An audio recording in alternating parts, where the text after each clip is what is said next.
Hello everyone, we are here today to talk about the flight Sydney to Santiago. I have talked about this flight before in several videos, and it's also in my book on chapter 14 where I explain exactly how this flight works on the flat Earth. But for some people who still seem not to understand or haven't had the chance of looking at my past videos, I have decided to make this video today explaining once and for all how this flight Sydney to Santiago works. It's necessary that we look at both models. That's why we're going to be talking about the globe Earth model, the heliocentric model, and the flat Earth model. We have to look at those two models and understand how this flight takes place. So I'm going to start by asking you a simple question. How well do you know the heliocentric model? Now, according to the heliocentric model, Earth is spinning around its axis at 1040 miles per hour. That equals to 1,600 kilometers per hour, approximately 460 meters per second, or 1,500 feet per second. Earth is also traveling around the Sun at 67,000 miles per hour, or 107,000 kilometers per hour, or about 30 kilometers per second, or 16 miles per second. The Sun is also traveling through space at 448,000 miles per hour. That equals to 720,000 kilometers per hour. In seconds, that equals to 230 kilometers per second, or around 142 miles per second. Not only that, the whole Milky Way, right now the Milky Way is racing through space at 1.4 million per hour. That equals to around 1,000 kilometers per second, or 622 miles per second.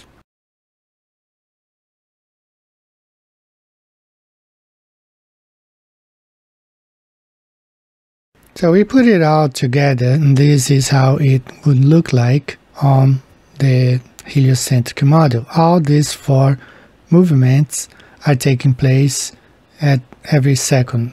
Right now, while you're checking your phone or sipping a coffee, we have moved thousands of kilometers through space.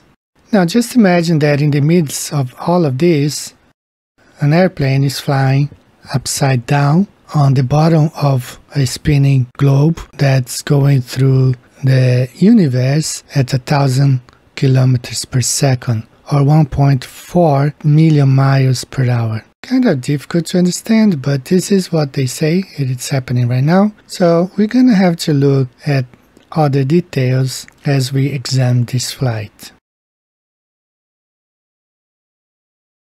I have here a view of Earth, spinning Earth as seen from space. First one as seen from above the North Pole, the Arctic, and the second image is as seen from the bottom up towards Antarctica. That's a view. So imagine that the Earth is spinning and this flight is going from Sydney to Australia on this rotating Earth.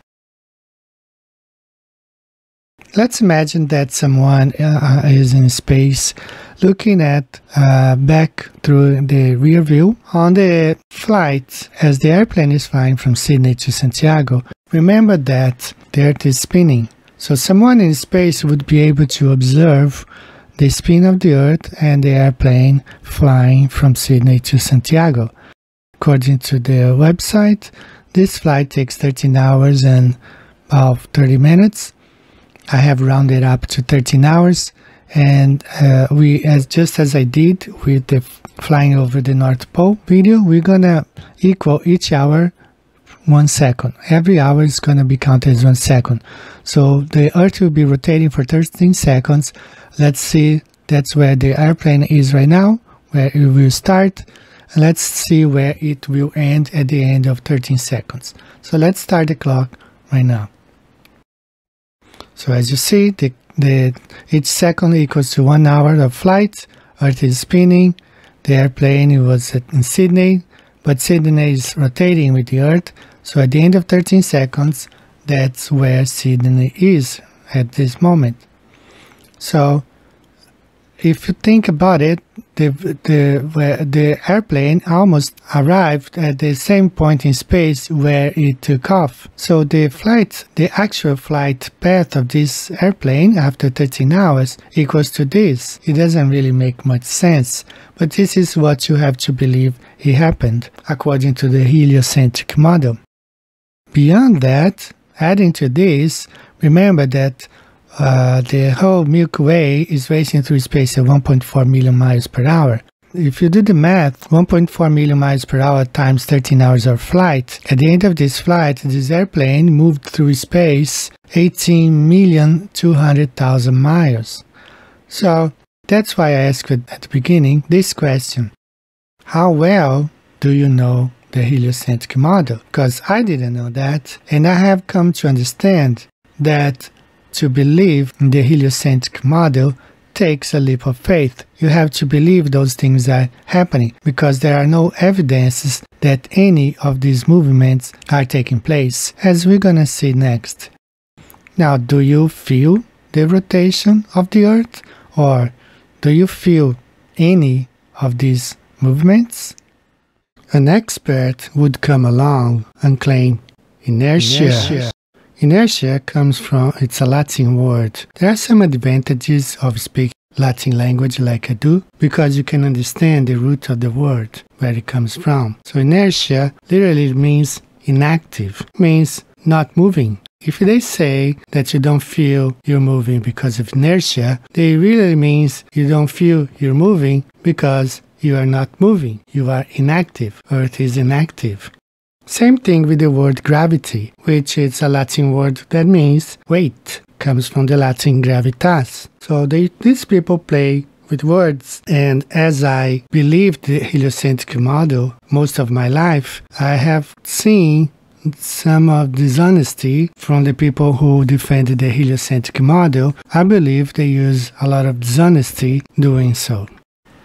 I don't feel anything. I don't feel anything. I don't feel anything. Well, that's a funny thing, actually. I really don't feel anything. I can't feel shit. I can't feel anything. I don't feel anything. 'Cause it's the strangest thing. I don't feel anything.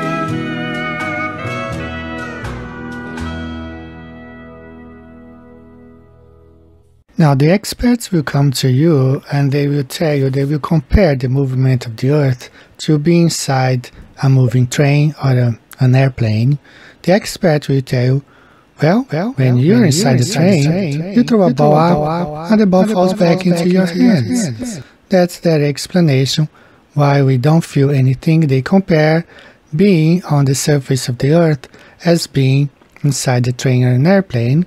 Now, is the globe Earth traveling through space inside a train, airplane or car? Where's the rooftop, shell or fuselage? When I go outside, I don't see a rooftop or a giant windshield protecting Earth from the wind of being traveling in space at 1.4 million miles per hour. We see open skies when we go outside. When you're inside a car, train or an airplane, all you see is the inside part of that particular means of transportation. You can't compare being the open skies to being inside a shelled vehicle. All I see is open skies, beautiful open skies. I see stars during the night. I see the sun during the day, clouds moving everywhere. So it's wrong for them to compare being inside a train to being on the surface of the Earth. If they wanted to be honest, they should compare to being on top of a moving car, as this person here. They would see things are different. And why not compare to being on the top of an airplane? This would be an accurate way of comparing to being on the surface of Earth to being on a moving means of transportation, not being inside of it. Now, you have come to know the heliocentric model a little bit better, As I told you in the beginning, I didn't know much of this information. I didn't know that I was actually having faith in this model rather than knowing how it works. I just believed it because they told me. But once you start looking and start finding things that doesn't really make sense, all those 4 movements taking place at the same time, and nothing is felt by anybody, and neither any equipment has ever been able to detect any of these movements. Not only that, you need to understand that for this flight to be taking place, the Earth is also rotating and the airplane is chasing the city. For example, when an airplane leaves Sydney at, let's say, 500 miles per hour, but the Earth is rotating at the Tropic of Capricorn at 707 miles per hour. So the airplane is actually chasing Santiago. It just doesn't make any sense. And another small detail, this plane is also flying upside down. So all of this put together kind of makes difficult to believe this is how this flight really takes place. Now, the expert will come along and say the following. Well, the atmosphere is moving with the rotation of the Earth. I've heard these arguments before. It's kind of hard to believe this is what's going on, but there are also some contradictions within the heliocentric models. Let's look at one of them. So what is the Coriolis effect? Well, it's what happens when objects moving in a straight line appear to curve because you are rotating, and it affects all kinds of things. It bends the paths of missiles and sniper shots. Have you ever seen someone in a movie making fine adjustments on their gun? Well, one effect they're correcting for is the Coriolis effect. The longest sniper shot, which was over 3,000 yards, would have had to correct for a 1-foot deviation due to the Coriolis effect. So as the bullet leaves the barrel of the gun, the Earth is still rotating, and the bullet is not rotating with the Earth. So the Earth will actually rotate out from underneath of the bullet while it is in flight. So as the bullet leaves the barrel of the gun, the Earth is still rotating, and the bullet is not rotating with the Earth. And the bullet is not rotating with the Earth. A 3,000-yard shoot needs a 1-foot correction, but a 7,000 miles long flight from Sydney to Santiago does not. This simple website that teaches Coriolis effect for kids, they show that a bird flying south, if the birds don't adjust for the spin of the Earth, they will miss their destination. In this case, the tropics of Rhombus is their destination, but as the Earth is spinning, they end up in Paralleloptopia. It's another island. So birds also have to adjust for the spin of the Earth when flying south, and not only snipers or missiles. Isn't that very selective from the Coriolis effect, that bullets and missiles and birds have to adjust but airplanes don't? Does this Big Bang favor airplanes over other equipments or other things that fly? It doesn't really make any sense. So if the atmosphere is moving with the Earth, why does it affect bullets, missiles and birds but don't affect airplanes? So that's another contradiction within the heliocentric model that makes no sense at all. We do not observe any movement of the Earth at all. It's not observable, it's not detectable because it's not moving. Just look at those beautiful images of Cappadocia in Turkey, where they have this hot air balloon festival. You just see how everything is calm and the balloons are flying over that region. Earth is not moving at 1.4 million miles per hour. Look what happened to someone who was just traveling at 50 miles per hour.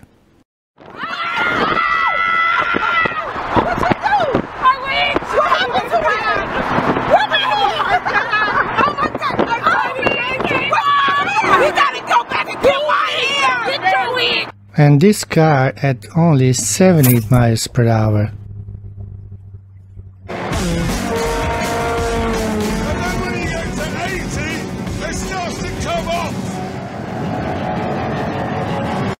And this person at 80 miles per hour. see the effects on his face. And they want us to believe the Earth is moving at 1.4 million per hour and we don't feel anything. Experiments have been made in the past to try to detect any movement of the Earth. One of the most famous is the Michelson-Morley experiment. There were other experiments made in history where they tried to detect any movement of the Earth. All of them fail. The Earth is at rest, it's motionless. It cannot be detected by any means. Einstein was here in Japan in the 1920s, and he was here in Kyoto, which is a city not far from where I live. In one of his lectures, he said to the Japanese public, "I have come to believe that the motion of the Earth cannot be detected by any optical experiment. Since the movement of the Earth cannot be detected by any optical experiment, the people who pushed the heliocentric model had just one other option. They adopted a philosophical position, and since then, with relativity, this is just a philosophical alternative to the fact that all experiments fail to detect any movement of the Earth." Here again are some images of beautiful Japan. This is not images from a place that it's going around its axis at 460 meters per second, or going around the sun at 30 kilometers per second, or chasing the sun in space at 230 kilometers per second, or moving with the galaxy at 1,000 kilometers per second. These are images of a motionless Earth. Earth is stationary, so we can eliminate the idea that a flight coming from Sydney to Santiago is flying over a spinning ball Earth going in 4 different directions at the same time at a speed of 1,000 kilometers per second or 1.4 million miles per hour. It's just not possible. We only have another option for that, which we will look at next. That's the flat Earth model. There are 2 polar streams and 2 subtropical streams on Earth. One polar stream goes around the Arctic, and the other one goes along the Antarctic Circle. These jet streams can reach a speed of up to 250 miles per hour, or 400 kilometers per hour. You can see here the wind currents going around the edge of the flat Earth. As you observe these jet streams with speeds that go up to 250 miles per hour or 400 kilometers per hour, the speed of the wind is added on top of the speed of the airplane. The pilots also have maps of these well-known winds and flight plan calculation software, tools that allow them to avoid or alternatively use these wind currents in order to ensure maximum flight safety. Here we have the winds, the jet streams and all the winds that was recorded in the year 2019. All this data was collected from 3 agencies. NOAA, the North American Agency, JMA, Japanese Meteorological Agency, and CMA, Chinese Meteorological Agency. Joe Gallian from the Philippines was the person who put all this data together and displayed on the flat Earth map. You can easily observe how these winds go on the face of the flat Earth. Here we have, with the red arrow, demonstrating how this flight from Sydney, Australia flies along the jet stream towards South America. This jet stream adds to the airplane a speed of another 200 to 250 miles per hour on top of the speed of the airplane.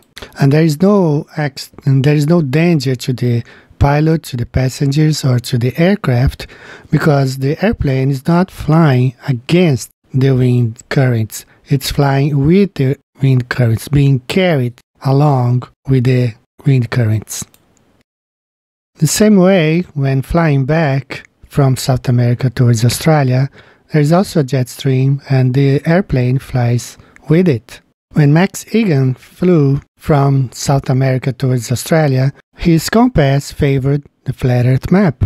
We will see here how the globe Earth displayed on the seat-back screen did not match his compass. Getting a different reading from my compass. As business comes around, the reading stays the same.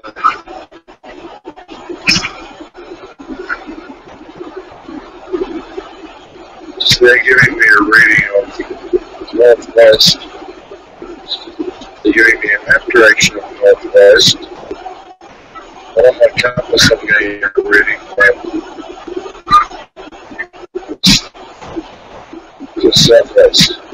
So, as you can see, the compass is clearly showing southwest or west-southwest, and the on-screen display is showing it is going northwest. Something is clearly weird about that particular flight, which seems to show northwest as the intended path of the flight, yet Max clearly showed, at least that portion of the flight was showing southwest on his compass, and he claims that it showed southwest the entire time he was awake. Let me show you a flat Earth map so you can get an idea of why that's a big deal. Now let me look at the flight as it would take place here on the Gleason's map. You can see the black line being the flight's path if it were on a flat Earth, and if you look at the lines that have the green on them, those are lines where the plane would be flying northwest. The line with the purple would be flying about west, and then all the yellow lines would be flying southwest. So the interesting thing there is, when Max said that the second half of his trip, the entire time he was awake, his compass was showing southwest, that would make sense with all the yellow lines, as you see. Remember, north is relative to where you're at, with south behind you, so that's what those little pink lines show us. And as you can see, all the yellow lines are actually a southwest flight direction, where on a globe he should have been going northwest. As we get to the end of this video, I want you to look at this image one more time and remember that all these four movements are happening right now as I speak. Earth is supposedly flying through space at a speed of 1,000 kilometers per second. That equals to 622 miles per second, or 1.4 million miles per hour. I find it very hard to believe that this is what is really going on. The only viable option that we face, the one that makes sense, that is in accord with our senses, with all the observations, with all the experiments past and present, is that this flight takes place on a flat, non-rotating Earth.